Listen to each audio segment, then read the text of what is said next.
Hello friends, ക്രാഫ്റ്റെക് മലയാളത്തിലേക്ക് സ്വാഗതം. ഇന്നത്തെ വീഡിയോയിൽ ക്വാളിറ്റിക്ക് എന്തെങ്കിലുമൊക്കെ വ്യത്യാസം ഉണ്ടെങ്കിൽ എന്താ പറയുക, ഞാൻ പുതിയൊരു ക്യാമറ വാങ്ങിച്ചു. ഞാൻ വാങ്ങിച്ചതല്ല, എനിക്ക് ഗിഫ്റ്റായിട്ട് കിട്ടിയതാണ്. ഓക്കെ, സോ ഞാൻ പൈസ കൊടുത്ത് വാങ്ങിച്ചൊന്നുമല്ല. ഞാനതുപോലെ എൻ്റെ ചാനലിന് ഈ ഒരു ക്യാമറയൊക്കെ വാങ്ങിക്കണം എന്നും കരുതിയിട്ടില്ല.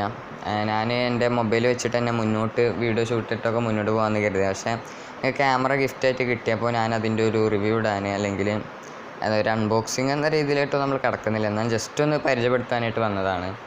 ഓക്കെ, അപ്പോൾ എന്താ പറയുക, പിന്നെ മറ്റൊരു കാര്യം എന്ന് പറയുന്നത്, നമ്മൾ ഇനി ഡെയിലി വീഡിയോസൊക്കെ ഡെയിലി അല്ലെങ്കിലും നമുക്ക് ഏകദേശം ഒരു ദിവസം ഇടവിട്ട് വീഡിയോസ് തീർച്ചയായിട്ടും അപ്ലോഡ് ചെയ്യാം. ഓക്കെ, അപ്പോൾ നമുക്ക് എന്തായാലും ഇതിൻ്റെ അൺബോക്സിങ്ങും അതുപോലെ ഇതിലെടുത്ത ചില ഫോട്ടോസും കാര്യങ്ങളൊക്കെ ഒന്ന് കാണാം. ഓക്കെ, അപ്പോൾ നമുക്ക് വീഡിയോയിലേക്ക് പോവാം. അപ്പോൾ ഇതാണ് ആ ക്യാമറയുടെ ബോക്സ് എന്ന് പറയുന്നത്, ഇതിൻ്റെ കിറ്റ്. അപ്പോൾ ലെൻസും കാര്യങ്ങളൊക്കെ ഇതിൽ നമുക്ക് വരുന്നുണ്ട്. ഫസ്റ്റ് തന്നെ നമുക്കൊരു CD ആണ് കിട്ടുന്നത്, ഒരു ഡിസ്ക് ലഭിക്കുന്നുണ്ട്. പിന്നെ ഒരു പേപ്പർ നിക്കോൺ സ്കൂൾ അങ്ങനെ എന്തൊക്കെ എഴുതിയിട്ടുണ്ട്. അപ്പോൾ ഇതാണ് നിക്കോൺ D5300 എന്ന ക്യാമറ. ഓക്കെ, പിന്നെ SD കാർഡ് ലഭിക്കുന്നുണ്ട്. അത് ഞാൻ ഇതിലേക്ക് ഇട്ട് നോക്കിയതാണ്. 16 GB സാൻഡ് ഡിസ്കിൻ്റെ SD കാർഡാണ്. പിന്നെ കുറച്ച് പേപ്പറും കാര്യങ്ങളൊക്കെ കിട്ടുന്നുണ്ട്. യൂസർ മാനുവലാണ്. അപ്പോൾ ആദ്യമായിട്ടൊക്കെ ക്യാമറ യൂസ് ചെയ്യുന്നുണ്ടെങ്കിൽ നമുക്കതൊക്കെ ഒന്ന് വായിച്ച് നോക്കിയിട്ടൊക്കെ യൂസ് ചെയ്താൽ കുറച്ചുകൂടെ ബെറ്റർ ആവും. പിന്നെ ഒരു AV കേബിൾ നമ്മുടെ TV കണക്ട് ചെയ്തിട്ട് നമുക്ക് വീഡിയോസും ഫോട്ടോസൊക്കെ കാണാനുള്ള ഒരു AV കേബിൾ. പിന്നെ USB ഡാറ്റ കേബിൾ, അത് നമുക്ക് ഡാറ്റാസൊക്കെ ട്രാൻസ്ഫർ ചെയ്യാനുള്ളതാണ്. പിന്നെ ഒരു വാറൻറ്റി കാർഡ് ലഭിക്കുന്നുണ്ട്. പിന്നെ നമുക്ക് ഒരു MH24 അഡാപ്റ്റർ ലഭിക്കുന്നുണ്ട്. ഇതാകുമ്പോൾ വയറും കാര്യങ്ങളൊന്നുമില്ല, ജസ്റ്റ് പ്ലഗ് ഇൻ ചെയ്യാം, യൂസ് ചെയ്യാത്രേ ഉള്ളൂ.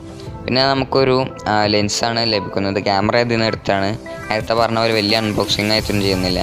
ഇതാണ് ക്യാമറ അല്ല, ലെൻസ് എന്ന് പറയുന്നത്. അപ്പോൾ 18-55 mm ലെൻസാണ്. പിന്നെ ഒരു 1230 mAh ബാറ്ററിയാണ്. അപ്പോൾ ഇത് നമ്മൾ ആദ്യം കിട്ടുമ്പോൾ ഒരു 4-5 മണിക്കൂർ കുത്തി വെക്കുക. അപ്പോൾ എനിക്ക് ചാർജ് ചെയ്തിട്ടാണ് കിട്ടിയത്. ഞാൻ പിന്നെ അയക്കൊന്നും നോക്കിയില്ല. ഓക്കെ, അപ്പോൾ 1230 mAh ആണ് ബാറ്ററിയുടെ കപ്പാസിറ്റി. അപ്പോൾ നമ്മൾ ഒരു 2 മണിക്കൂറൊക്കെ കണ്ടിന്യൂസ് ആയിട്ട് വീഡിയോ ഷൂട്ട് ചെയ്യാം. ഓക്കെ, ഇനി നമുക്ക് നമ്മുടെ ക്യാമറയിലോട്ട് ബാറ്ററി ഇടാം. അപ്പോൾ ബാറ്ററി ഇടാനായിട്ട് വലിയ പണിയൊന്നുമില്ല. പിന്നെ ഇതാണ് നിക്കോൺ D5300 എന്ന ക്യാമറ. അപ്പോൾ ഞാൻ ടാഗും കാര്യങ്ങളൊക്കെ ഇതിലിട്ടായിരുന്നു. അപ്പോൾ പിന്നെ നമുക്ക് ട്രൈപോഡിൽ മൗണ്ട് ചെയ്യാനുള്ള സംഭവങ്ങളൊക്കെ അതിൻ്റെ അടിയിലുണ്ട്. നമുക്കിതിൽ ബാറ്ററി എങ്ങനെ ഇടാമെന്ന് നോക്കാം. അപ്പോൾ അതിനായിട്ട് ഇതിൽ SD കാർഡ് ഇടാനുള്ളതാണ് കേട്ടോ. നമുക്ക് ഇതാണ് ഇപ്പോൾ സാൻഡ് ഡിസ്കിൻ്റെ SD കാർഡ് എന്ന് കാണിച്ചു തരാം. അതാണ് സാൻഡ് ഡിസ്കിൻ്റെ 16 GB. ഓക്കെ, അപ്പോൾ അത് ഒരുവിധം എല്ലാ ക്യാമറയുടെ കൂടെ നമുക്ക് കിട്ടുന്നതാണ്. ഓക്കെ, അപ്പോൾ ഇതുപോലെ ലോക്ക് ചെയ്ത് കൊടുക്കാം നമുക്കപ്പോൾ. ഇനി നമുക്ക് ബാറ്ററി എങ്ങനെ ഇടാമെന്ന് നോക്കാം. അതിനായിട്ട് നമുക്ക് ഇവിടെ ഒരു ജസ്റ്റ് ഒന്ന് ഇതാക്കി കൊടുത്താൽ മതി. അതിൽ ബാറ്ററി ഒന്ന് ഇട്ട് കൊടുക്കുക. ഓക്കെ, ഒന്ന് പുഷ് ചെയ്ത് കൊടുത്തു കഴിഞ്ഞാൽ ആ ഒരു ഇത് തുറന്നു വരുന്നതാണ്. പക്ഷേ ബാറ്ററിയുടെ മാർക്ക് അനുസരിച്ച് പല ക്യാമറക്കും പല ടൈപ്പാകും ബാറ്ററി ഇടുന്നത്. അപ്പോൾ അനുസരിച്ച് നമ്മളൊന്ന് പുഷ് ചെയ്ത് കൊടുത്താൽ അതിൽ ലോക്കാം. പിന്നെ ഊരുന്നുണ്ടെങ്കിൽ അവിടെ ഒരു യെല്ലോ കളർ ഇത് കാണാം. അതൊന്ന് അങ്ങ് ബാക്കോട്ട് തള്ളി കൊടുത്താൽ അത് ബാറ്ററി ഊരി പോരുന്നതാണ്. അപ്പോൾ പുഷ് ചെയ്ത് അവിടെ നമുക്ക് ലോക്ക് ചെയ്യാം. അപ്പോൾ ബാറ്ററി ഇടുമ്പോൾ ഒരു ഗ്രീൻ ലൈറ്റ് കത്തുന്നതാണ് നമ്മുടെ ക്യാമറയിൽ. പിന്നെ ഇനി നമുക്ക് നമ്മുടെ ലെൻസ് എങ്ങനെ ഇതിലോട്ട് ഘടിപ്പിക്കാമെന്ന് നോക്കാം. അപ്പോൾ ആദ്യം നമുക്ക് ലെൻസിൻ്റെ കൂടെ വരുന്ന ഒരു വൈറ്റ് ക്യാപ്പ് ഒന്ന് ഊരാം. പിന്നെ നമുക്ക് നമ്മുടെ ക്യാമറയുടെ സെൻസറിലും ഉണ്ടാവും ഒരു ക്യാപ്പ്, അതും നമ്മുടെ ലെൻസിൻ്റെ ക്യാപ്പ് ഊരിയ ശേഷം ഒരു വൈറ്റ് ഡോട്ട് നമുക്ക് നമ്മുടെ ക്യാമറയിലും കാണാം, അതുപോലെ നമ്മുടെ ലെൻസിലും നമുക്ക് ഇവിടെ ഇവിടെ ഒരു വൈറ്റ് ഡോട്ട് കാണാം. അപ്പോൾ അത് രണ്ടും നമ്മൾ കറക്റ്റായിട്ട് നേരെ ഫിക്സ് ചെയ്യാം. അതിൻ്റെ കറക്റ്റ് നേരെ നമുക്ക് കാണാം. അത് കറക്റ്റായിട്ട് ഫിക്സ് ചെയ്ത ശേഷം നമ്മളൊന്ന് തിരിച്ചു കൊടുക്കുക. ഓക്കെ, അപ്പോൾ തിരിച്ചു കൊടുത്തു കഴിഞ്ഞാൽ അത് ലോക്കായി വരുന്നതാണ്. അങ്ങനെ സംഭവമൊക്കെ ലോക്കായി. ഇനി നമുക്ക് ഇതിൻ്റെ ഹൈലൈറ്റഡ് ആയിട്ടുള്ള കാര്യം എന്ന് പറയുന്നത് ഇതിൻ്റെ ഫ്ലിപ്പബിൾ ഡിസ്പ്ലേ തന്നെയാണ്. ഒരുവിധം കണ്ടോ, നമുക്ക് നമ്മളെ കണ്ടുകൊണ്ട് തന്നെ വീഡിയോസൊക്കെ എടുക്കാം. അപ്പോൾ കണ്ടോ, ഫ്ലിപ്പബിൾ ആയിട്ടുള്ള ഡിസ്പ്ലേ ആണ് നമുക്കിതിൽ ലഭിക്കുന്നത്. അപ്പോൾ നമുക്ക് നമ്മളെ കണ്ടുകൊണ്ട് വീഡിയോസൊക്കെ എടുക്കാം. ഇനി നമുക്ക് നമ്മുടെ ലെൻസിൻ്റെ ക്യാപ്പ് ഒന്ന് റിമൂവ് ചെയ്യാം. ശേഷം ക്യാമറ ഒന്ന് ഓൺ ചെയ്ത് നോക്കാം. ഉണ്ടോ, സൂം ചെയ്യാനാണ് പറയുന്നത് ലെൻസ്. ഓക്കെ, അപ്പോൾ നമ്മൾ സൂം ചെയ്തിട്ട് തന്നെയാണ് ഫോട്ടോസ് എടുക്കുക. പിന്നെ മുകളിലാണ് നമുക്ക് നമ്മുടെ എക്സ്ട്രാ എന്താ പറയുക ഫ്ലാഷും കാര്യങ്ങളൊക്കെ അറ്റാച്ച് ചെയ്യാനുള്ള ഒരു കോണ്ടാക്റ്റ് എന്ന് പറയുന്നത്. അതുപോലെ നമ്മൾ ഷോർട്ട് ഗൺ മൈക്സൊക്കെ യൂസ് ചെയ്യുന്നുണ്ടെങ്കിൽ അത് അതിലോട്ട് ജസ്റ്റ് ഒന്ന് തള്ളി കൊടുത്ത് അതുപോലെ ഒന്ന് പുഷ് ചെയ്തിട്ട് നമ്മൾ യൂസ് ചെയ്യാൻ സാധിക്കും. അപ്പോൾ നമുക്ക് ഈ ഒരു ക്യാമറയിലെടുത്ത് ചില എന്താ പറയുക പിക്ചേഴ്സും സാമ്പിൾ പിക്ചേഴ്സും കാര്യങ്ങളൊക്കെ ഒന്ന് കാണാം. ഓക്കെ, അപ്പോൾ നമുക്ക് ഒന്ന് പോയി കാണാം.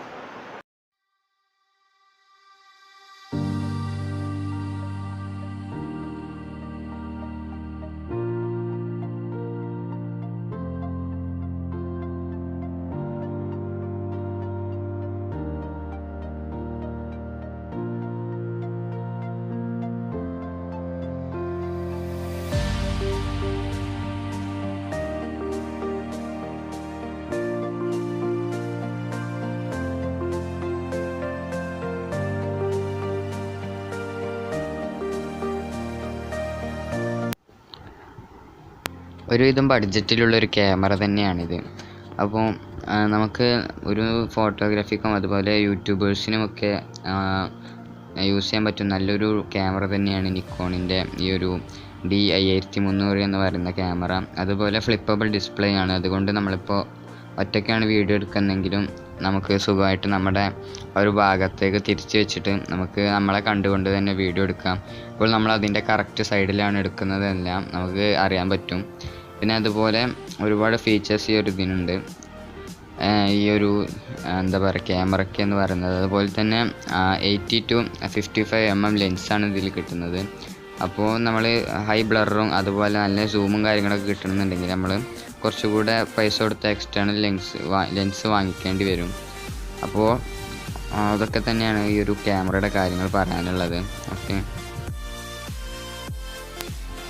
അപ്പോൾ ഈ ഒരു ക്യാമറ ഉപയോഗിച്ചിട്ട് നമുക്ക് നന്നായിട്ട് ബ്ലറൊക്കെ ചെയ്തിട്ട് പിക്ചേഴ്സൊക്കെ എടുക്കാൻ കഴിയും. അപ്പോൾ ഒരുവിധം നല്ലൊരു ക്യാമറയാണ്. ഏകദേശം ഞാൻ നോക്കിയപ്പോൾ 35,000 ഈ ഒരു ക്യാമറക്ക് കാണുന്നത്. ഓക്കെ, അപ്പോൾ ഒരുവിധം നല്ല ക്യാമറയാണ് നമുക്ക് പറയാം. കണ്ടോ, അതുകൊണ്ട് എടുത്തൊരു പിക്കാണ്. എനിക്ക് ഈ ഒരു ഫോട്ടോ എടുക്കാൻ അത്ര വലിയൊരു കഴിവും കാര്യങ്ങളൊന്നുമില്ല. ഓക്കെ, പിന്നെ നമ്മൾ ജസ്റ്റ് എടുത്ത് നോക്കുന്നേ ഉള്ളൂ. അപ്പോൾ നമുക്ക് കാണാം.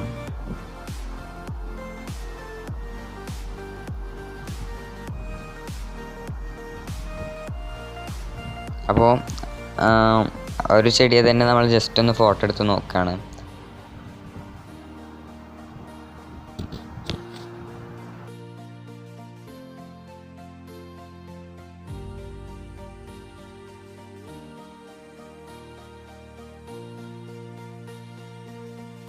പിന്നെ ഇതിൻ്റെ ഹൈലൈറ്റഡ് ആയിട്ടുള്ളൊരു കാര്യം പറയുന്നത് ഇതിൻ്റെ ഫ്ലിപ്പബിൾ ഡിസ്പ്ലേ തന്നെയാണ്. അപ്പോൾ നമുക്കിപ്പോൾ എന്താണ് നമ്മൾ സ്വന്തമായിട്ടൊക്കെ വീഡിയോ എടുക്കുന്നുണ്ടെങ്കിൽ നമുക്ക് നമ്മളെ കണ്ടുകൊണ്ട് തന്നെ സംസാരിക്കാനൊക്കെ സാധിക്കും, നമ്മുടെ ഒരു ഭാഗത്തേക്ക് തിരിച്ചു വെച്ചിട്ട്. അതുപോലെ നമ്മുടെ ഇഷ്ടമനുസരിച്ച് അങ്ങോട്ടും ഇങ്ങോട്ടൊക്കെ നമ്മുടെ അത് ഡിസ്പ്ലേ തിരിക്കാൻ സാധിക്കും. പിന്നെ നമുക്ക് ഇതിൽ വീഡിയോസ് 1080p റെക്കോർഡ് ചെയ്യാൻ കഴിയും. അപ്പോൾ നല്ലൊരു ക്യാമറ തന്നെയാണ് ഈ ഒരു പ്രൈസിനെന്ന് പറയാം. പിന്നെ എന്താണ് യൂട്യൂബേഴ്സിനൊക്കെ പറ്റിയൊരു ക്യാമറ തന്നെയാണ്. അപ്പോൾ ഈ ഒരു സംഭവത്തിൻ്റെ ലിങ്ക് ഞാൻ നോക്കിയിട്ട് സംഭവം എത്ര 35,000 കാണുന്നത് നോക്കാം. അതിൻ്റെ ലിങ്ക് ഞാൻ താഴെ കൊടുത്തിട്ടുണ്ട്.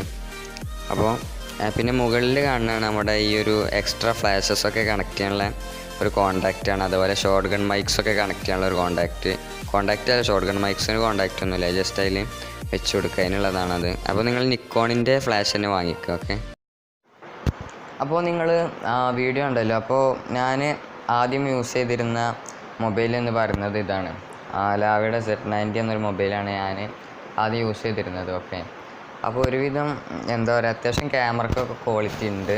അത്യാവശ്യം വലിയ ഹൈ ക്വാളിറ്റി ഒന്നും ഇല്ലെങ്കിലും കുഴപ്പമില്ലാത്തൊരു ക്വാളിറ്റി ഉണ്ട് ഈ ക്യാമറക്ക്. ഓക്കെ, അപ്പോൾ പിന്നെ ഇനിയിപ്പോൾ ഈ ഒരു ക്യാമറ കിട്ടി, നിക്കോണിൻ്റെ D5300 എന്നൊരു ക്യാമറ. ഓക്കെ, അപ്പോൾ ആദ്യം ഞാൻ ഇതിൻ്റെ പേര് പറഞ്ഞില്ല, എല്ലാം പറഞ്ഞിട്ട്. ഓക്കെ, അപ്പോൾ എന്താ പറയുക ഒരുവിധം നല്ലൊരു ക്യാമറ തന്നെയാണ്. എനിക്ക് ഗിഫ്റ്റായിട്ട് കിട്ടിയതാണ്, ഞാൻ നേരത്തെ പറഞ്ഞു. ഗിഫ്റ്റായിട്ട് കിട്ടിയെന്ന് പറയാൻ പറ്റുമെന്ന് എനിക്കറിയില്ല. എന്തായാലും നല്ല ക്വാളിറ്റി, അത്യാവശ്യം ക്വാളിറ്റിയും കാര്യങ്ങളൊക്കെ ഉണ്ട്. പിന്നെ ഇതിൽ ഹൈലൈറ്റഡ് ആയിട്ടുള്ളൊരു കാര്യം എന്ന് പറയുന്നത് ഇതിൻ്റെ ഫ്ലിപ്പബിൾ ആയിട്ടുള്ള ഡിസ്പ്ലേ ആണ്. അതുപോലെ 24 മെഗാ പിക്സലാണ്, 24.2 മെഗാ പിക്സലാണ് ഇതിൻ്റെ സെൻസർ എന്ന് പറയുന്നത്. അതുപോലെ എന്താ പറയുക 18 to 55 mm ലെൻസാണ് നമുക്ക് ഇതിൽ ലഭിക്കുന്നത്. അപ്പോൾ അവർ തരുന്ന ഒരു ലെൻസാണ്, നിക്കോണിൻ്റെ കൂടെ കിട്ടുന്ന ലെൻസാണ്, നോർമൽ ലെൻസ്. പിന്നെ നമുക്ക് ഹൈ ആയിട്ട് വലിയ ബ്ലറും കാര്യങ്ങളൊക്കെ ചെയ്തെടുക്കണമെന്നുണ്ടെങ്കിൽ നമ്മൾ എക്സ്ട്രാ ലെൻസ് പോയിട്ട് വാങ്ങിക്കേണ്ടി വരും. ഇതൊക്കെ തന്നെയാണ് നമുക്ക് ഇതിൽ ഹൈലൈറ്റഡ് ആയിട്ടുള്ള കാര്യങ്ങൾ. പിന്നെ ഇപ്പോൾ ഒരു MH24 മോഡൽ അഡാപ്റ്ററാണ്, നിക്കോണിൻ്റെ അഡാപ്റ്ററാണ് നമുക്ക് ബാറ്ററിക്കായിട്ട് ലഭിക്കുന്നത്. പിന്നെ ബാറ്ററിയുടെ കാര്യം പറയുകയാണെങ്കിലും 1230 mAh ആണ് ബാറ്ററി. അപ്പോൾ ഏകദേശം നമുക്ക് 2 മണിക്കൂർ തുടർച്ചയായിട്ട് വീഡിയോ എടുത്താൽ നിൽക്കും, എന്താ പറയുക ചാർജ് നിൽക്കും. ഓക്കെ. പിന്നെ ആദ്യമായിട്ട് കിട്ടുമ്പോൾ ഏകദേശം നിങ്ങളൊരു 4-5 മണിക്കൂറും ക്യാമറയുടെ ബാറ്ററി ഒന്ന് കുത്തി വെക്കേണ്ടി വരും തോന്നുന്നു. എനിക്ക് ചാർജ് ചെയ്തിട്ടാണ് സംഭവം കിട്ടിയത്. അപ്പോൾ എനിക്ക് കറക്റ്റായിട്ട് എത്ര നേരം ഇതാക്കിയൊന്നും അറിയില്ല. ഓക്കെ. അപ്പോൾ പിന്നെ വലിയ അൺബോക്സിംഗ് ആയിട്ട് നമ്മൾ ചെയ്തിട്ടില്ല, ജസ്റ്റ് ഇങ്ങനെ എന്തൊക്കെയാണ് കിട്ടുന്ന കാര്യങ്ങളൊക്കെ പറഞ്ഞിട്ടുള്ളൂ. ഓക്കെ. അപ്പോൾ പിന്നെ ഇനി ഞാൻ പറഞ്ഞ പോലെ നമുക്ക് ഡെയിലി അല്ല, ഓരോ ദിവസം ഇടവിട്ട് വീഡിയോസ് പ്രതീക്ഷിക്കാം. ഓക്കെ. അപ്പോൾ നോക്കാം നമുക്ക് അങ്ങനെ ചെയ്യാൻ പറ്റുമെന്ന്. ഓക്കെ. അപ്പോൾ പിന്നെ ഇന്നത്തെ വീഡിയോയിൽ അത്ര തന്നെ ഉള്ളൂ കണ്ടൻറ്റ്, നമ്മൾ ചുരുക്കുകയാണ്. അപ്പോൾ പിന്നെ ഇതാണ് ഞാൻ ആദ്യം യൂസ് ചെയ്തിരുന്ന ഫോൺ. ഇപ്പോൾ ഇതിൽ ഓഡിയോ റെക്കോർഡിംഗ് ആണ് സംഭവം, ഓഡിയോ നമ്മൾ റെക്കോർഡ് ചെയ്തുകൊണ്ട് നിൽക്കുകയാണ്. കാരണം ഇതിൽ നമ്മളെ SLR ക്യാമറയ്ക്ക് 3 പിന്നാണ് നമ്മുടെ മൈക്ക് കണക്ട് ചെയ്യുമ്പോൾ വരാറ്. അപ്പോൾ മൊബൈലിന് 4 പിന്നുള്ള മൈക്കാണ് ഞാൻ വാങ്ങിച്ചത്. മൊബൈലിന് 4 പിന്നാണ്, ക്യാമറയ്ക്ക് 3 പിന്നാണ്. അപ്പോൾ നമ്മൾ കൺവേർട്ടർ വാങ്ങിക്കേണ്ടി വരും. അപ്പോൾ കൺവേർട്ടർ ഒന്നും ഇപ്പോൾ ഞാൻ വാങ്ങിക്കുന്നില്ല, ഇങ്ങനെ തന്നെ പോവാം. കാരണം വലിയ സെറ്റപ്പും കാര്യങ്ങളൊന്നും ചെയ്യേണ്ട ആവശ്യമില്ല, കാരണം നമ്മൾ ലോക്കൽ യൂട്യൂബറാണ്. ഓക്കെ. അപ്പോൾ അത്ര തന്നെ ഉള്ളൂ. ഈ വീഡിയോ ഇഷ്ടപ്പെട്ടാൽ ലൈക്ക് ചെയ്യുക, ഷെയർ ചെയ്യുക. ഓക്കെ. അടുത്തൊരു വീഡിയോ നമ്മൾ വീണ്ടും കാണും. അതുവരേക്കും ബൈ.